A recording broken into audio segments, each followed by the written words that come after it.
Hello everyone, I hope all of you are doing well.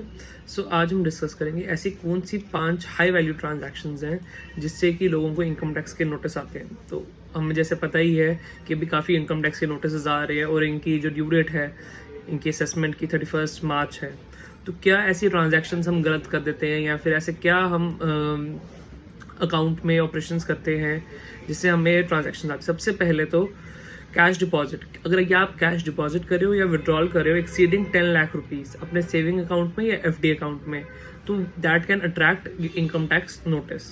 फिर अगर आप cash deposit या विड्रॉल कर रहे हो exceeding 50 lakh rupees in current account, जो पहला वाला था वो सेविंग अकाउंट और एफडी अकाउंट में था, लेकिन अगर आप 58 लाख के ऊपर का कैश डिपॉजिट कर रहे हो करंट अकाउंट में तो उससे भी आपको इनकम टैक्स का नोटिस आता है। ये ऐसा क्यों होता है? क्योंकि जो बैंक है they do AIR reporting to income tax department, जिसके बेसिस पे इनकम टैक्स डिपार्टमेंट सिलेक्ट करता है cases for opening of the assessment.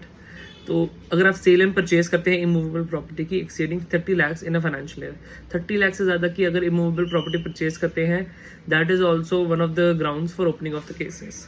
Payment of, अगर क्रेडिट कार्ड की पेमेंट कर रहे हैं आप एक्सीडिंग 1 लाख रुपए से ज़्यादा की इन कैश में, या फिर 10 लाख से ज़्यादा की क्रेडिट कार्ड की पेमेंट करें इन मोड्स अदर देन कैश, और इन्वेस्टमेंट एक्सीडिंग 10 लाख रुपीज